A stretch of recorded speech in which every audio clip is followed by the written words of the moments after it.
Hi, நம்ம இன்றைக்கி என்ன பார்க்க போகிறோம்னா லாங் டியூப்ஸ் வச்சு ஒரு சிம்பிளான டிசைன் தான் பார்க்க போகிறோம். அதுக்கு இந்த மாதிரி லாங் டியூப்ஸ் இருக்குது பார்த்தீங்களா, இதை எடுத்துக்கோங்க. இதை எடுத்துகிட்டு நான் வந்து இந்த 2 கார்னர்ஸ் 2 லாங் டியூபுக்கு நடுவில் ஒரு பீட்ஸ் வந்து ஆட் பண்ண போகிறேன். சரிங்களா?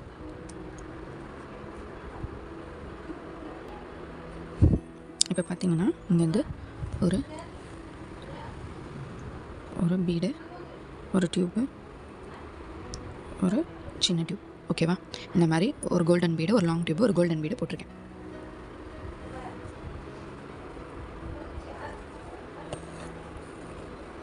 ஓகேவா?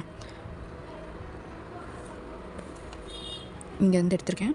அதே மாதிரி ஒரு பீடு, ஒரு டியூப், அகைன் ஒரு பீடு. ஓகேவா? இதை நம்ம இந்த மாதிரி வெறுமனே இந்த லாங் டியூப், அதுக்கப்புறம் வந்து சீக்வன்ஸ் வச்சுமே நம்ம நிறைய டிசைன்ஸ் பண்ணலாம் ப்ளவுஸ்க்கு. அதுவுமே ரொம்ப சிம்பிளாக இருக்கும். மெட்டீரியல்ஸ் நிறைய தேவைப்படாது. நம்ம இந்த ஷெல்ஸ்லாம் யூஸ் பண்ணுறதோட இந்த மாதிரி பேட்டர்ன்ஸ் வந்து சின்ன சின்ன மோட்டிவ்ஸ் போடுறதுமே ரொம்ப நல்லாயிருக்கும். ஓகேவா? இந்த மாதிரி போட்டாச்சு. இப்போ நம்ம என்ன பண்ண போகிறோம்னா, இந்த சைடில் இந்த மாதிரி சீக்வன்ஸ், அந்த சைடில் 2 சீக்வன்ஸ் வைக்க போகிறோம். உங்களுக்கு என்ன கலர் இருக்கோ அந்த வச்சுக்கோங்க.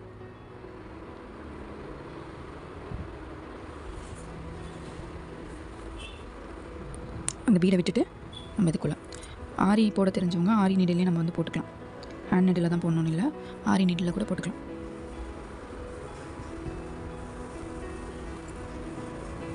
ஓகேவா?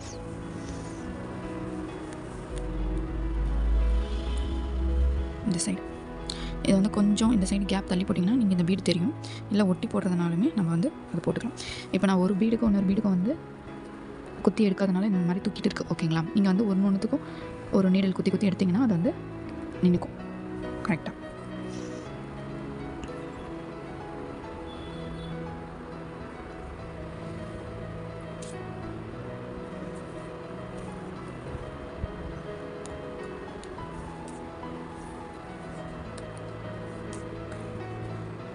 பார்த்தீங்கன்னா தெரியுதா? இது வந்து இப்படி உள்ளே போயிடுது, தெரியுதுங்களா? இது வந்து ஏன்னா லூஸாக இருக்கிறதுனால உள்ளே போகுது. அப்போ அந்த மாதிரி டைமில் நம்ம இந்த மாதிரி இழுத்து விட்டுட்டு இருக்க முடியாது.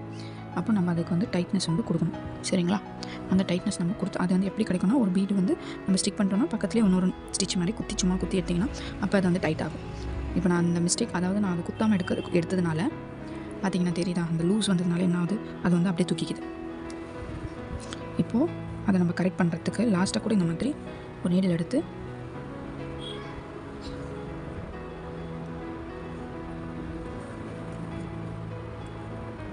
இந்த மாதிரி ஷேக்கியாக இருக்குதுன்னா இந்த மாதிரி ஸ்டிச் பண்ணுங்கள். ஃபஸ்ட்டே நீங்கள் அதை 2 ஸ்டிச் வந்து போட்டுட்டிங்கன்னா ஷேக் ஆகாமல் இருக்கும். கரெக்டாக நான் அந்த 2 ஸ்டிச் போடலை, அதனால் அது இந்த மாதிரி ஷேக்கியாக இருக்குது. இப்போ அதை சரி பண்ணுறதுக்கு தான் லாஸ்ட்டாக இந்த மாதிரி. ஓகேவா? இது வந்து ரொம்பவே சிம்பிளான டிசைன் தான். ப்ளவுஸில் ஸ்லீவ்லலாம் போட்டால் நல்லாயிருக்கும். Okay, thank you.